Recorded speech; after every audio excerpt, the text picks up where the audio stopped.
ವೆಂಕಟೇಶ್ ಭರ್ಜರಿ ಗೆಲುವು. ತಿಪಟೂರು ಶಾಸಕ ಷಡಾಕ್ಷರಿ ಭರ್ಜರಿ ಗೆಲುವು. ಗುಬ್ಬಿಯಿಂದ ಪ್ರಭು ಜಯಬೇರಿ, ಕುಣಿಗಲ್ನಿಂದ ಶಿವಣ್ಣ ಗೆಲುವು.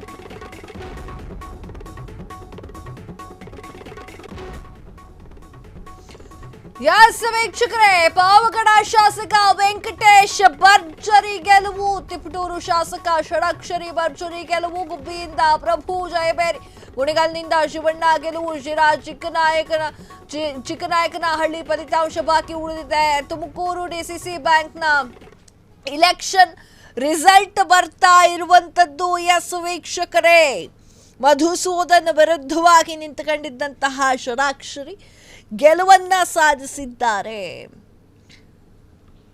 ಶಿರಾ ಮತ್ತು ಚಿಕ್ಕನಾಯಕನಹಳ್ಳಿಯ ಫಲಿತಾಂಶ ಇನ್ನೂ ಕೂಡ ಬಾಕಿ ಉಳಿದಿದೆ. ತುಮಕೂರಿನಲ್ಲಿ ಈಗ ಕಾವು ಜಾಸ್ತಿ ಆಗ್ತಾ ಇದೆ ಡಿಸಿಸಿ ಬ್ಯಾಂಕ್ದು. ಪಾವಗಡ ಶಾಸಕ ವೆಂಕಟೇಶ್ ಭರ್ಜರಿ ಗೆಲುವು ಸಾಧಿಸಿದ್ದಾರೆ. ಷಡಾಕ್ಷರಿ ಅವ್ರದ್ದು ಏನಿತ್ತು ಅಂತಂದ್ರೆ ಗೆಲ್ಲಬಹುದು ಇರಲೂಬಹುದು ಅಂತಿತ್ತು. ಆದರೆ ಷಡಾಕ್ಷರಿ ಭರ್ಜರಿ ಗೆಲುವಿನಿಂದ ಹೊರಹೊಮ್ಮಿದ್ದಾರೆ. ಅದು ಕೂಡ ಮಧುಸೂದನ್ ಅವರ ವಿರುದ್ಧವಾಗಿ ಗೆದ್ದಿರುವಂಥದ್ದು. ಕುಣಿಗಲ್ನಿಂದ ಶಿವಣ್ಣ ಗೆಲುವನ್ನ ಸಾಧಿಸಿದ್ದಾರೆ. ಇನ್ನೂ ಕೂಡ ರಿಸಲ್ಟ್ ಬಾಕಿ ಉಳಿದಿದೆ. ತುಮಕೂರಿನ ಡಿಸಿಸಿ ಬ್ಯಾಂಕ್ ಎಲೆಕ್ಷನ್ ಕಾಂಗ್ರೆಸ್ ಜಯಬೇರಿಯನ್ನ ಬಾರಿಸಿರುವಂಥದ್ದು.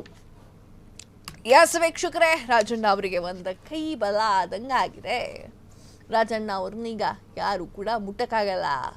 ಯಾಕಂತಂದ್ರೆ ರಾಜಣ್ಣ ಅವರು ವಜಾ ಮಾಡೋದಕ್ಕೂ ಕೂಡ ಅವರ ಅಭಿಮಾನಿಗಳು ಅವರ ಜೊತೆಗೆ ನಿಂತಿರುವಂಥದ್ದು. ಈಗಂತೂ ಡಿಸಿಸಿ ಬ್ಯಾಂಕ್ ಏನಿದೆ ಅದು ಸಂಪೂರ್ಣವಾಗಿ ರಾಜಣ್ಣ ಅವರ ಪರವಾಗಿಯೇ ಆಗಿದೆ. ಎಸ್, ಈ ವಿಚಾರವಾಗಿ ಫ್ರೀಡಮ್ ಟಿವಿಗೆ ಪ್ರತಿಕ್ರಿಯೆಯನ್ನ ನೀಡಿದ್ರು ರಾಜಣ್ಣ. ಇದಕ್ಕೂ ಮುಂಚೆ ಪ್ರತಿಕ್ರಿಯೆಯನ್ನ ನೀಡಿದ್ರು. ಏನ್ ಹೇಳಿದ್ರು ಒಂದ್ಸಲ ನೋಡ್ಕೊಂಡ್ ಬಂದ್ಬಿಡೋಣ. ಸಮ್ಮತಿನಲ್ಲಿ ಚುನಾವಣೆ ಸುಮ್ಮನೆ ಸಾಂಕೇತಿಕ ಅಷ್ಟೇ. ಚುನಾವಣೆ ಫಲಿತಾಂಶ ಎಲ್ಲರಿಗೂ ಕೂಡ ಗೊತ್ತಿದೆ ಈಗಾಗಲೇ. ಆದರೆ ಈ ಚುನಾವಣೆ ಸಹಕಾರಿಗಳಾಗಿ ನಾನು ಈ ಚುನಾವಣೆ ಬಯಸೋದಿಲ್ಲ. ನಾನು ಯಾವಾಗಲೂ ಕೂಡ ಸಮ್ಮತಿನಲ್ಲಿ ಆಯ್ಕೆ ಆಗಬೇಕು ಅಂತಾನೆ ನಮ್ಮ ಸದುದ್ದೇಶ. ಇಡೀ ಜಿಲ್ಲೆನಲ್ಲೂ ಕೂಡ ಎಲ್ಲ ಪ್ರಾಥಮಿಕ ಸಂಘಗಳಲ್ಲೂ ಕೂಡ ಆದಷ್ಟು ನಾವು ಅವಿರೋಧವಾಗಿ ಚುನಾವಣೆಗಳನ್ನ ಮಾಡಿರ್ತಕ್ಕಂಥದ್ದು.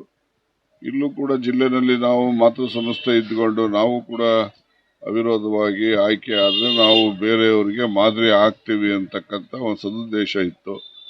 ಆದರೆ ಏನ್ ಮಾಡೋದು, ಕೆಲವು ಭಾಗದಿಂದ ಅವ್ರು ಏನ್ ಸುಮ್ಮನೆ ಒಂದು ಚುನಾವಣೆ ಮಾಡಬೇಕು ಅಂತ ದುರುದ್ದೇಶದಿಂದ ಈ ಚುನಾವಣೆಗೆ ಅವಕಾಶ ಆಗಿದೆ.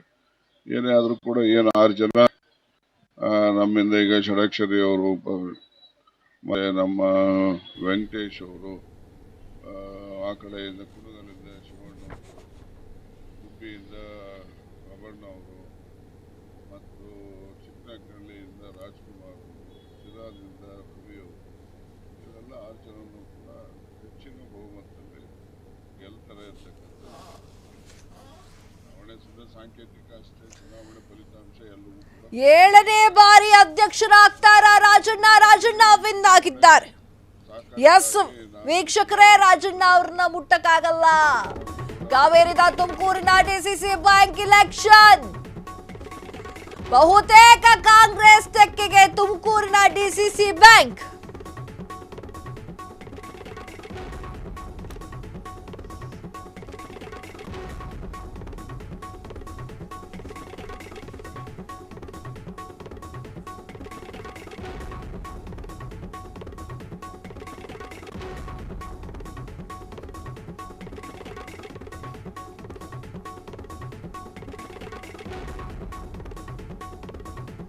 ಈ ಮೊದಲೇ ಗೆದ್ದೇ ಗೆಲ್ತೀನಿ ಅಂತ ಹೇಳಿದ್ದಂತಹ ರಾಜಣ್ಣ ಫ್ರೀಡಂ ಟಿವಿಗೆ ಮಾಸ್ಟರ್ ಎಕ್ಸ್ಕ್ಲೂಸಿವ್ ಬೈಟ್ ಅನ್ನ ಕೊಟ್ಟಿದ್ರು. ಅದು ಆಲ್ರೆಡಿ ನೀವು ನೋಡಿದ್ದೀರಾ. ನಾನು ಗೆದ್ದೇ ಗೆಲ್ತೀನಿ ಎನ್ನುವಂತಹ ವಿಶ್ವಾಸದಲ್ಲಿ ರಾಜಣ್ಣ ಅವರಿದ್ರು. ಈಗ ಕಾವೇರಿದಂತಹ ತುಮಕೂರಿನ ಡಿಸಿಸಿ ಎಲೆಕ್ಷನ್ ರಾಜಣ್ಣ ಬಹುತೇಕ ವಿನ್ ಆಗ್ತಾ ಇದ್ದಾರೆ. 7ನೇ ಬಾರಿಯೂ ಕೂಡ ಡಿಸಿಸಿ ಬ್ಯಾಂಕ್ನ ಅಧ್ಯಕ್ಷರಾಗಿರುವಂತಹ ರಾಜಣ್ಣ ಪುನರಾಯ್ಕೆಯಾಗಿರುವಂತದ್ದು. KN ರಾಜಣ್ಣ ಅವರ ಪುತ್ರ MLC ರಾಜೇಂದ್ರ ಅವರು ಕೂಡ ವಿರೋಧ ಆಯ್ಕೆಯಾಗಿದ್ದಾರೆ.